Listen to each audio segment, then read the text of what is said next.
지금의 세대는 디지털 노마드와 디지털 네이티브가 공존하는 세대입니다. 말이 어렵겠지만 제가 쉽게 설명해 드리겠습니다. 디지털 노마드는 디지털도 경험하고 아날로그도 경험한 세대입니다.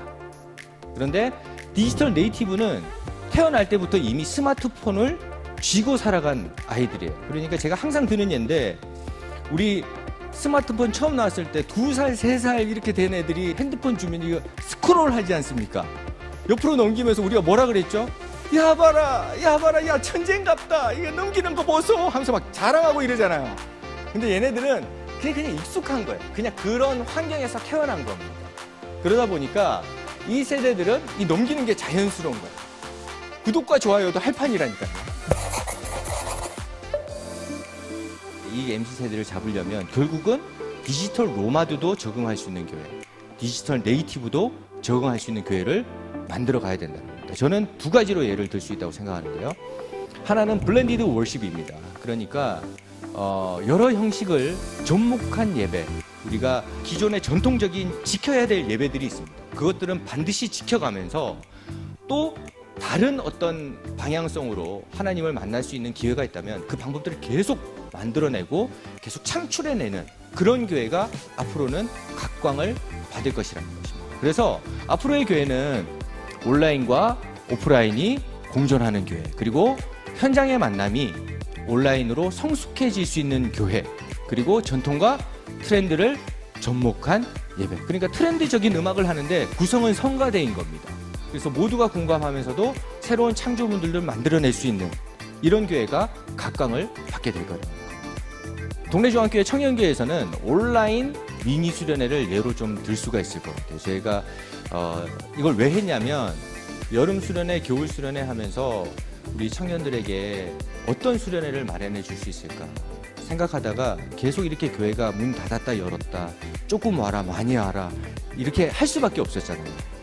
그러다 보니까 우리가 정말 이 영성, 주님의 복음을 어떻게 재밌고 흥미롭게 전달할 수 있을까, 이렇게 고민을 하다가 그러면 주어진 환경에서 최선을 다해보자.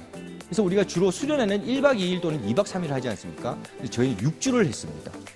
6주를 어떻게 하냐면 평일 저녁 2번, 그리고 주일 1번, 이렇게 해서 그 시간을 맞춰가는 거예요. 6주 동안 계속 맞춰가는 거예요. 맞춰가면서 청년들이 좀 관심을 가질 만한 주제를 선정해서 저희가 예수님 게임이라는 전통 달고나 게임이라든지 이걸 6주간 준비를 했어요. 준비를 해가지고 이것들을 진행을 하고 마지막에는 달란트 잔치를 했습니다. 앞으로 6주간 여러 가지 게임들과 다양한 온라인 모드를 참여하시게 됩니다. 여러분 모두 동의를 해주셨기 때문에 이 게임을 진행할 수 있게 되었고요. 매주 게임을 통과하신 분에게는 달란트가 지급이 되며 마지막에는 달란트 잔치가 있을 예정입니다. 갑니다.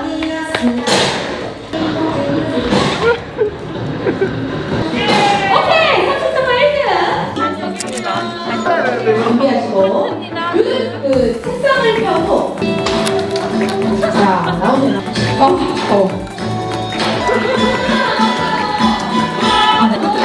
사랑하면 하트를 눌러주세요. 네, 너무너무 감사합니다. 하나님께서 예비해 놓으신 그 한 주의 은혜를 모두 누려 받으시는 하나님 백성 되시기를. 언니 하나밖에 없어. 자, 준비! 시작!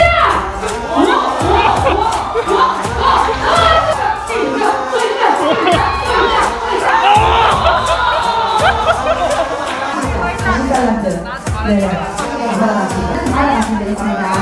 지금부터 하지 마시고, 자, 보시고 결제를 해주시면 되고, 바로 결제를 해주셔야지 저희.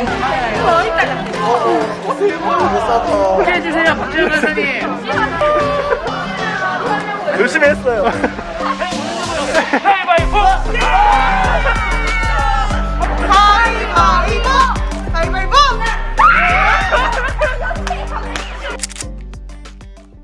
이 청년교회의 모토 중에 하나가 가장 유치한 것이 가장 모두가 함께 할 수 있는 것이다, 이런 모토가 있거든요.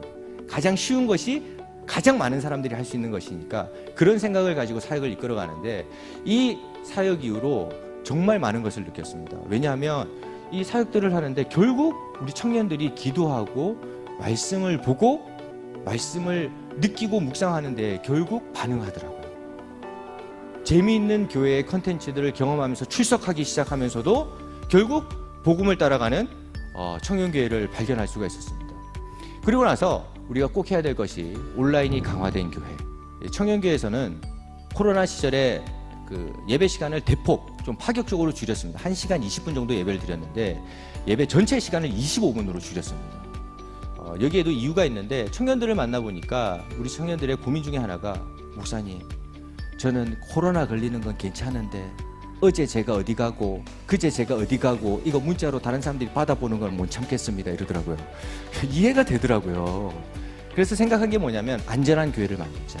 주어진 환경에서 안전한 교회를 만들자 해서 조금 과감했지만 예배 시간을 25분으로 단축을 하고 그것을 8분, 5분, 3분, 1분으로 설교를 후편집을 했습니다. 후편집을 해서 출근 시간에 코로나로 마음이 힘드니까 말씀을 보고 싶은 시간에 유튜브로 바로 접할 수 있도록 업로드를 시켜줬습니다. 그리고 그 다음 사역으로는 휴먼 터치 교회. 우리가 만날 때는 만남이 피곤해 가가지고 안 만났으면 좋겠다 이랬는데 안 만나고 막 온라인으로만 보니까 사람의 손길이 이제 그리워진 거예요. 이걸 언택트 패러독스라고 그럽니다. 만나지 않는 것의 역설. 그래서 이것에 정말로 하나님의 숨결을 불어넣을 수 있는 건 뭐냐. 이것이 바로 저희는 1대1 신방이라고 생각을 합니다. 위 목사님께서 코로나가 시작하자마자 부교육자들 모아놓고 가장 먼저 했던 말씀이 문고리 신방을 해라. 만나지 못하면 그 앞에 가서 문고리 잡고 기도하고 그리고 선물 갖다 주고 결국 하나님의 손길을 전달할 수 있는 가장 강력한 방법은 서로 만나는 것이다. 그리고 끊임없이 컨텐츠를 개발하는 교회가 되어야 할 것입니다. 제가 그래프를 하나 준비했는데 온라인이 굉장히 발전을 하면서 과연 성도들이 무엇을 원할까? 그래서 한국기독교사회문제연구원에서 통계를 냈습니다. 그래서 어떤 예배를 원하는가?